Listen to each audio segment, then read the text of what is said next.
Breaking news చూస్తున్నాం. ఇండియాకు మరొకసారి ట్రంప్ వార్నింగ్ ఇచ్చారు. బ్రిక్స్ కూటమిలో ఉంటే 10% టారిఫ్ ఇండియా కూడా కట్టాల్సిందే అంటున్నారు ట్రంప్.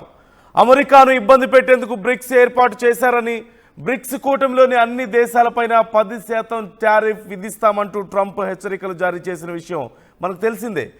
డాలర్ విలువను దిగజార్చేందుకు బ్రిక్స్ ప్రయత్నిస్తోందని, మరొక కరెన్సీని డాలర్ ప్లేస్లోకి తెచ్చేందుకు బ్రిక్స్ ప్రయత్నాలు చేస్తోందంటూ ట్రంప్ ఆరోపిస్తున్నారు. కానీ ఆ ప్రయత్నాన్ని సక్సెస్ కానివ్వనంటున్నారు. నాతో గేమ్స్ ఆడడానికి ప్రయత్నిస్తే ఖచ్చితంగా మీరే నష్టపోతారంటూ హెచ్చరించారు. డాలర్ విలువ కోల్పోతే యుద్ధంలో ఓడిపోయినట్లు అంటున్నారు. ఓడిపోయిన దేశంగా మిగలడానికి సిద్ధంగా మేము లేవంటున్నారు. డాలర్ ఎప్పటికీ రారాజే అంటూ ట్రంప్ ప్రకటిస్తున్నారు.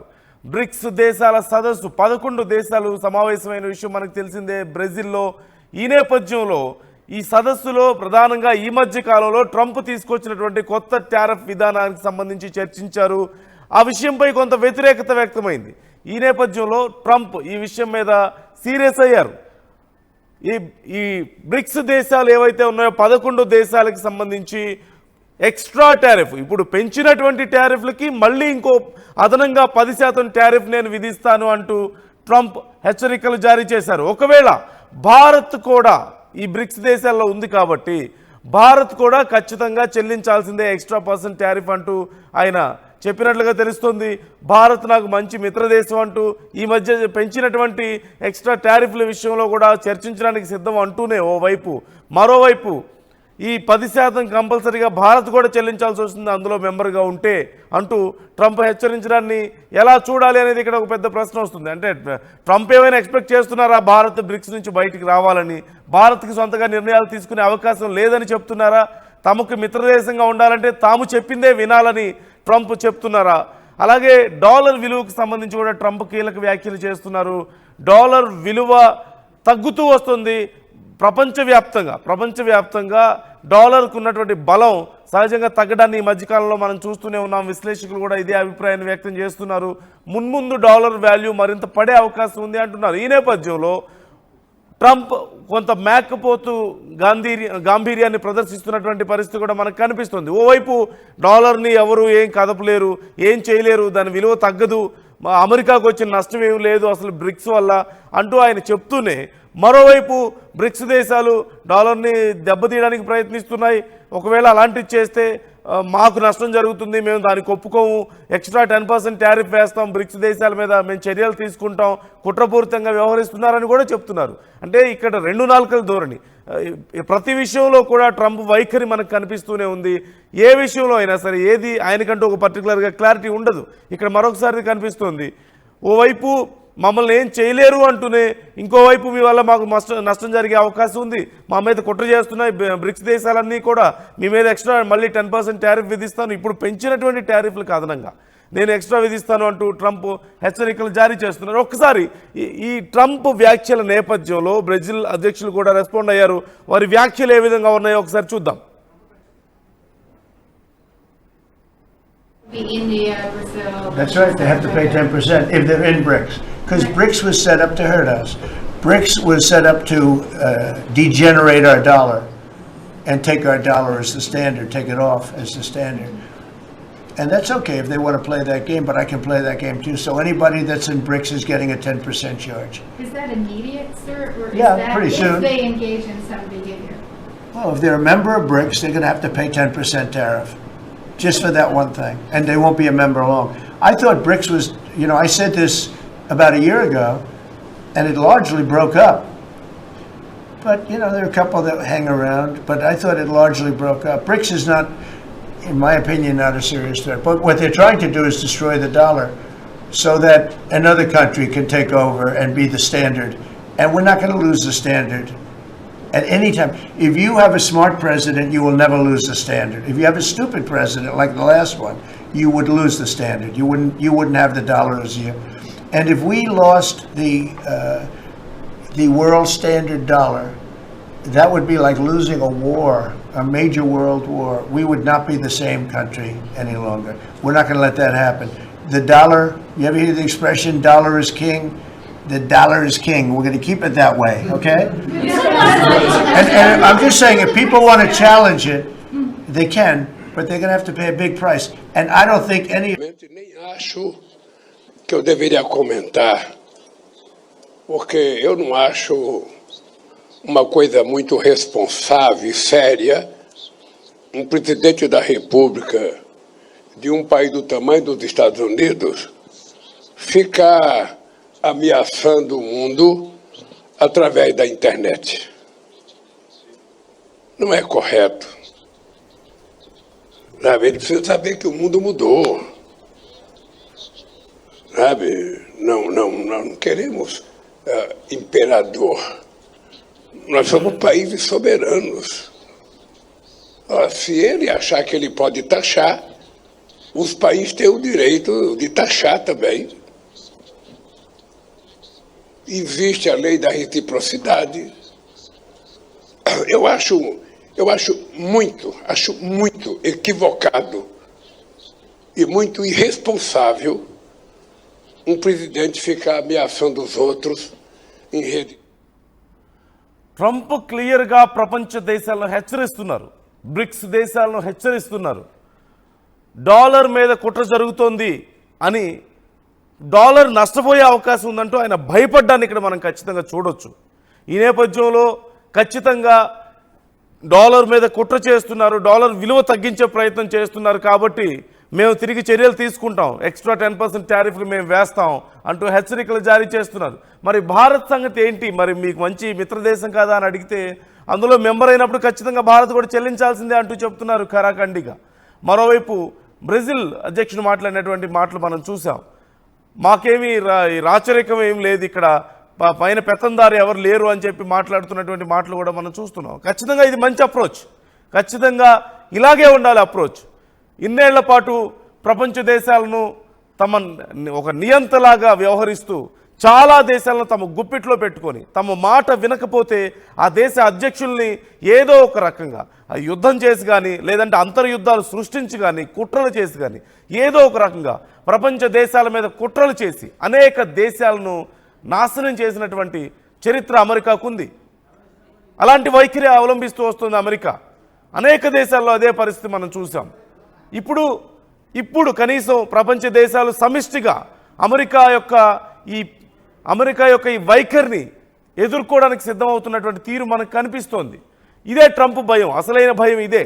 కేవలం డాలర్ విలువ తగ్గుతుందనేది మాత్రమే కాదు, ఎక్కడ అమెరికా ఆధిపత్యానికి గండి పడుతుందో, వీళ్ళు పెద్ద కూటమి తయారైంది, వీళ్ళందరి మధ్యలో మంచి ఫ్రెండ్షిప్ కుదురుతోంది, లేదంటే బిజినెస్కి సంబంధించి డీల్స్ కుదురుతున్నాయి, మనతో బిజినెస్ చేయరేమో, మన బిజినెస్ పడిపోతుందేమో, అమెరికా తగ్గిపోతుందేమో, అమెరికా బలం తగ్గిపోతుందేమో, రేపు అమెరికా మాట వినరేమో అనేది అసలైన భయం ట్రంప్కి. ప్రపంచ దేశాలన్నింటినీ వణికించేశాను, ప్రపంచ దేశాల్లో అసలు శాంతి నేనే నెలకొల్పాను, నేను చెప్తేనే శాంతి కుదురుతుంది, లేదంటే యుద్ధాలు జరిగిపోతాయి, లేదంటే నేను వాణిజ్యం చేయను అన్నాను కాబట్టి వాళ్ళు భయపడాలి. ఇది ట్రంప్ వైఖరి ఇక్కడ. అంటే ప్రపంచ దేశాలను ఏదో రకంగా నయానో భయానో భయపెట్టి వాళ్ళని బెదిరించి కంట్రోల్లో పెట్టుకోవాలనే ఉద్దేశమే తప్ప వాళ్ళంతటా వాళ్ళు ఎదుగుతుంటే మాత్రం చూడడం అమెరికాకి ఇష్టం ఉండదు. సో ఇలాంటి వైఖరికి వ్యతిరేకంగా ప్రపంచ దేశాలు సమిష్టిగా ముందుకు వెళ్తుంటే ట్రంప్ ఇక్కడ మేకపోతు గాంభీర్యాన్ని ప్రదర్శిస్తున్నారు. ఇది ధైర్యం కాదు ట్రంప్ది, ఇది భయం. ఖచ్చితంగా బ్రిక్స్ దేశాలను చూసి ట్రంప్ భయపడుతున్నారు. తాము కొత్తగా తీసుకొచ్చినటువంటి టారిఫ్ విధానం పట్ల వ్యతిరేకత వ్యక్తమవుతుంది. అందులోనూ 11 దేశాలు కలిసి, బలమైన దేశాలు కలిసి ఈ వ్యతిరేకతను వ్యక్తం చేయడం వల్ల ఎక్కడ ప్రపంచం అంతా తనకు వ్యతిరేకం అయిపోతుందేమో, తాను వీక్ అయిపోతానేమో అనేటువంటి భయం. ఈ 11 దేశాలే సుమారుగా 40% జీడిపి కలిగి ఉన్నాయి ప్రపంచం మొత్తం మీద, 40% జీడిపి. మరోవైపు 50% పాపులేషన్ కలిగి ఉన్నటువంటి దేశాలు. అంటే ఖచ్చితంగా సమిష్టిగా ఈ 11 దేశాలు ఉంటే మరిన్ని దేశాలు బ్రిక్స్లోకి రావడానికి అవకాశం కనిపిస్తోంది, అట్రాక్ట్ అయ్యే అవకాశం కనిపిస్తోంది. దానివల్ల ఎక్కడ తమ ఆధిపత్యం పోతుంది అనేటువంటి భయం ట్రంప్లో, అమెరికాలో క్లియర్గా కనిపిస్తోంది.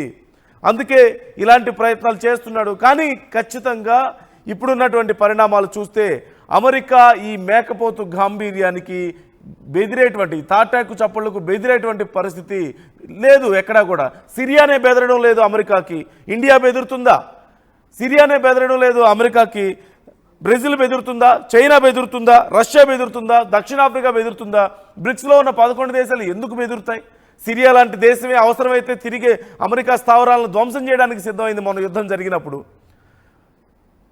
ఇరాన్ లాంటి దేశాలే ఇప్పుడు మొన్న యుద్ధంలో చూసాం మనం పరిస్థితి, సిరియాలో పరిస్థితి చూసాం. ఇప్పుడు ఒకప్పుడు సిరియా ఎంత నష్టపోయిందో చూసాం అమెరికా వల్ల. మరోవైపు ప్రపంచ దేశాలకు అర్థమవుతోంది గడాఫీని ఏం చేశారో మనం చూసాం, ఇరాక్ని ఏం చేశారో మనం చూసాం. ఆ దేశాలన్నీ కూడా అంత గందరగోళ పరిస్థితిలో ఉన్న విషయం మనకు తెలిసిందే. మొన్న జరిగినటువంటి ఇరాన్ ఎంత ధైర్యాన్ని చూపించిందో చూసాం. ఇరాన్ మీద వెళ్ళి అమెరికా దాడి చేస్తే మేము తిరిగి దాడి చేస్తామన్నది అమెరికా స్థావరాల మీద దాడి చేసింది ఇరాన్. అలాంటిది ఇండియా బెదురుతుందా? నిజంగా అమెరికాకి, మిత్రులకి, మిత్ర దేశాలకి గౌరవం ఇవ్వడం అనేది భారతదేశానికి ఉన్నటువంటి లక్షణం, భారతీయులకు ఉన్నటువంటి లక్షణం. అది ఎలా చూడాలి? మీ వర్షన్ ఎలా ఉంది, మీ ఆలోచన ఎలా ఉంది ఈ విషయంలో? కంప్లీట్ గా భయపడుతున్నాడు, కంప్లీట్ గా భయానికి సంబంధించి. ఎందుకంటే ఒకటే చెప్పుకొచ్చాడు. ఎందుకంటే ఇక్కడ నేను ఒక అంశాన్ని కోట్ చేసి ఆ తర్వాత వెళ్లే ప్రయత్నం చేస్తాను. బ్రెజిల్ అధ్యక్షుడు లూలా డా సిల్వా ఏమన్నాడు? ఇక నీ ఏకచక్రాధిపత్యం కొనసాగిద్దామనో లేకపోతే ఒక కింగ్ లాగా, ఒక రాజులాగా ప్రవర్తిస్తాను, ఒక నియంతలా ప్రవర్తిస్తానంటే సమంజసం కాదది, ఊరుకునేది లేదు, మరి ముఖ్యంగా క్షమించేదే లేదు అన్నట్టుగా అర్థం వచ్చేలా చెప్పుకొచ్చాడు. సో ఇది ట్రంప్ కి చిరెత్తుకొచ్చింది. సో ఇప్పుడు బ్రెజిల్ కి సంబంధించి ఇచ్చిన స్టేట్మెంట్, అఫ్ కోర్స్ బ్రిక్స్ లో బ్రెజిల్ ఇచ్చిందంటే అది బ్రిక్స్ దేశాలు ఇచ్చినట్టుగా భావించాలి, ఎందుకంటే మిగతా దేశాలు కూడా ఉన్నాయి. అయితే ఈ సమావేశాలకి రష్యా హాజరు కాలేదు, చైనా హాజరు కాలేదు. విషయాన్ని పక్కన పెడితే బ్రిక్స్ మీద గుర్రుగా ఉన్నాడు. బ్రిక్స్ మీద ఎందుకు గుర్రుగున్నాడంటే కనుక గతంలోని ఐ థింక్ సబ్జెక్ట్ కరెక్షన్ కొన్నేళ్ల క్రితం, బైడెన్ హయాం దాదాపుగా 9-10 ఏళ్ల క్రితం జరిగిన ఘటన ఇది. అప్పుడు కూడా బ్రిక్స్ వేదికగానే బ్రెజిల్ డాలర్ కి ప్రత్యామ్నాయం తీసుకురావాలి, డాలర్ కి ప్రత్యామ్నాయం కావాలి, డాలర్ కి ప్రత్యామ్నాయ కరెన్సీ రావాలన్న ప్రతిపాదన తెర మీద తీసుకొచ్చింది. దానికి చాలా గట్టిగానే వాణి వినిపించిన పరిస్థితి ఉంది. సో అప్పుడు ఆ అంశానికి సంబంధించి గట్టిగానే చర్చ జరిగింది. ఇప్పుడు ఇదే బెడద ట్రంప్ కి పట్టుకుంది. ఎందుకు? ఇప్పుడు అమెరికాకు డాలర్ ఉన్నంత కాలం అమెరికా రారాజే. సో డాలర్ కనుక వన్స్ బలహీనపడిందా, లేకపోతే డాలర్ కి ప్రత్యామ్నాయ కరెన్సీ వచ్చిందా, అమెరికా కాస్త ఇబ్బందికర వాతావరణాన్ని ఎదుర్కొంటుంది. దీనికి బెస్ట్ ఎగ్జాంపుల్ నేను ఇచ్చే ప్రయత్నం చేస్తాను. భారత్ విషయంలో రష్యాకి యుక్రెయిన్ కి గొడవ జరుగుతున్న క్రమంలో, రష్యాకి యుక్రెయిన్ కి యుద్ధం జరుగుతున్న సందర్భంలో మనం రష్యా నుంచి ఆ ఇంధనాన్ని కొనుగోలు చేశాం. ఇంధనాన్ని కొనుగోలు చేసిన సందర్భంలో అప్పుడు బైడెన్ కూడా ఇలాగే మనకి సుంకాలు విధిస్తానని చెప్పి కాస్త మేకపోతు గాంభీర్యం ప్రదర్శించాడు. కానీ మనం ఆల్రెడీ క్లియర్ కట్ గా చెప్పుకొచ్చాం, మా దేశ అవసరాల కోసం మేము దిగుమతి చేసుకుంటున్నాం. బట్ అటువంటి సందర్భంలో కూడా అమెరికా బెదిరించే ప్రయత్నం చేస్తుంది. సో లొంగలేదు భారత్. సో ఈ రోజు కూడా అదే సిచ్యువేషన్. అఫ్ కోర్స్ ఇంతకు ముందు కూడా ఈ సుంకాల విషయంలో భారత్ మీద గట్టిగానే విధించే ప్రయత్నం చేశాడు. భారత్ కూడా అదే స్థాయిలో ఎప్పుడైతే రియాక్ట్ అవ్వడం ప్రారంభించిందో ట్రంప్ ఆలోచనలో పడ్డాడు. సో ఒక్కసారి బ్రిక్స్ గురించి మాట్లాడుకున్న సందర్భంలో కేవలం బ్రెజిల్, రష్యావో, లేకపోతే ఇండియానో, చైనానో, లేకపోతే సౌత్ ఆఫ్రికానో, ఆ 5 పేర్లకు సంబంధించే కాదు, మిగిలిన ఇన్ఫాక్ట్ ఇరాన్ లాంటి దేశాలు ఉన్నాయి. అంటే వీటిని ఎలా మాట్లాడుకుంటూ ఉంటామంటే సాధారణంగా మెయిన్ గా అయితే మాత్రం ఈ 4, ఆ తర్వాత 2010లో సౌత్ ఆఫ్రికా చేరింది. ఆ తర్వాత 2024లో జనవరి 1న మరి ముఖ్యంగా Egypt, Ethiopia, Iran, Saudi Arabia, UAE ఇవి కూడా బ్రిక్స్ కూటమిలో చేరాయి. మొత్తం దీని సంఖ్య 10కి చేరింది. అయితే అర్జెంటీనాకు సభ్యత్వం ఇచ్చేందుకు ఆహ్వానం అందింది. అయితే అది చేరకూడదని చెప్పి నిర్ణయించుకుంది. సో ఇక్కడ ఈ వీటి కూటమి అంటే బ్రిక్స్ కూటమికి సంబంధించి మాట్లాడుకుంటేనే కొద్దిసేపటి క్రితం మీరు అన్నట్టుగా జనాభా విషయంలోనే 56% మంది బ్రిక్స్ లోనే ఉన్నారంటే అర్థం చేసుకోవచ్చు. 34 కోట్ల జనాభా అమెరికా 2024 లెక్కల ప్రకారం. సో ఒక భారత్ సరిపోతుంది. భారత్ లోనే దాదాపుగా ఒక 5 రెట్లు ఎక్కువ మంది ఉన్నారు. అలాంటిది రష్యాని కలిపితే, అలాంటిది చైనాని కలిపితే ఇదే భయం, ఇదే బెడద, ఇదే బెంగ ప్రస్తుతం ట్రంప్ ను ఆవహించనే చెప్పాలి. ఈ నేపథ్యంలోనే కాస్త సుంకం అనే అంశాన్ని ప్రతిపాదనకు తీసుకొస్తున్నాడు. గతంలోనే హెచ్చరిక ఇచ్చాడు, గతంలోనే విధిస్తానని చెప్పుకొచ్చాడు. బట్ నిన్న ఎందుకు ఆ స్టేట్మెంట్ ఇచ్చాడంటే బ్రిక్స్ క్లోజింగ్ సెరమనీలో, క్లోజింగ్ మూమెంట్ లో సందర్భంగా, అంటే ఆ శిఖరాగ్ర సదస్సు ముగింపు సందర్భంగా చేసిన వ్యాఖ్యలు, మరి ముఖ్యంగా నువ్వు ఇంకా ఓవర్ చేయొద్దు, చాలు నువ్వు చేస్తుంది, నువ్వు రాజు కాదు, నువ్వు పెద్దన్న కాదు, నీ పెద్ద పాత్ర కాదు అని చెప్పి గట్టిగా చెప్పుకొచ్చింది బ్రిక్స్. ఇది ఒక బ్రెజిల్ మాత్రమే అన్నదని మనం ఇక్కడ అనుకోవడానికి లేదు. బ్రిక్స్ వేదికగా ఎందుకు ఇక్కడ అంత భారీ డైలాగ్ బ్రిక్స్ నుంచి పడిందంటే 2-3 ఎగ్జాంపుల్స్ చెప్పే ప్రయత్నం చేస్తాం. రీసెంట్ గా సౌత్ ఆఫ్రికా అధ్యక్షుడికి అమెరికాలో జరిగిన ఒక అవమానకర పరిస్థితి. ఆ తర్వాత చైనా విషయంలో ట్రంప్ ఏం చేస్తున్నాడో చూసాం, రష్యా విషయంలో ఏం చేస్తున్నాడో చూసాం. బ్రెజిల్ కి సంబంధించి నిన్న స్ట్రాంగ్ స్టేట్మెంట్, అంటే అమెరికాకు వ్యతిరేకంగానే గట్టిగా స్టేట్మెంట్ ఇచ్చింది. అంటే నాలుగు దేశాలు ఇచ్చిన సందర్భంలో ఇప్పుడు కాస్త ఆ పరిణామాలు మారే అవకాశం మాత్రం క్లియర్ కట్ గా కనిపిస్తుందని చెప్పుకోవాలి. Right. Thank you Sachin, thanks for the updates. Me view కూడా కరెక్టే ఖచ్చితంగా. సో ఓవరాల్గా ఒకటే మాట, ఇంకా ప్రపంచ దేశాలను భయపెడతాను, నా ఇష్టం వచ్చినట్లు చేస్తాను, నా మాట వింటే ఓకే, లేదంటే నేను నాశనం చేస్తాను ఆ దేశాలని, ఆ అధ్యక్షుల్ని చంపేస్తాను ఏదో ఒక రకంగా అనేటువంటి వైఖరి, అమెరికాకు ఉన్నటువంటి ఈ వైఖరి ఇక ముందు సాగదు. డాలర్ ముందు అన్ని దేశాల కరెన్సీ తల వంచాల్సిందే అంటే కుదరదు. దానికి ఖచ్చితంగా బ్రిక్స్ దేశాలు ఒక నిదర్శనంగా నిలుస్తున్నాయి. అలాగే బ్రెజిల్ అధ్యక్షుడి మాటలు కూడా ఇక్కడ మనం క్లియర్గా చూడొచ్చు. మరొకసారి వారి మాటలు విందాం. George. That would be India, Brazil. That's right. They have to pay 10% if they're in BRICS, because BRICS was set up to hurt us. BRICS was set up to degenerate our dollar and take our dollar as the standard, take it off as the standard. And that's okay if they want to play that game, but I can play that game too. So anybody that's in BRICS is getting a 10% charge. Is that immediate, sir, or is Yeah, that pretty if soon. they engage in some behavior? Well, if they're a member of BRICS, they're going to have to pay 10% tariff just for that one thing, and they won't be a member long. I thought BRICS was, I said this about a year ago, and it largely broke up. But, there are a couple that hang around, but I thought it largely broke up. BRICS is not, in my opinion, not a serious threat. But what they're trying to do is destroy the dollar so that another country can take over and be the standard. And we're not going to lose the standard at any time. If you have a smart president, you will never lose the standard. If you have a stupid president like the last one, you would lose the standard. You wouldn't have the dollar as you. And if we lost the world standard dollar, that would be like losing a war, a major world war. We would not be the same country any longer. We're not going to let that happen. The dollar, you ever hear the expression, dollar is king? The dollar is king. We're going to keep it that way, okay? And I'm just saying, if people want to challenge it, they can, but they're going to have to pay a big price. And I don't think any of them are willing to pay that. Patients చపాతీ రోటీ కాకుండా సంతృప్తిగా rice కూడా తినవచ్చు. Doctor rice, sugar free rice, doctor rice, diabetic rice, sugar పెన్సన్ బియ్యం, doctor rice. తెలుగులో news కి ఫాస్టెస్ట్ యాప్ ఇప్పుడు టోటల్లీ న్యూ అవతార్లో జస్ట్ 5 seconds లో కంప్లీట్ న్యూస్. సోషల్ మీడియాలో ట్రెండ్స్ కి one stop solution. Live TV app, voice search option తో ఇప్పుడే డౌన్లోడ్ చేయండి లేదా అప్డేట్ అయిపోండి. యాప్ లింక్ డిస్క్రిప్షన్ లో ఉంది.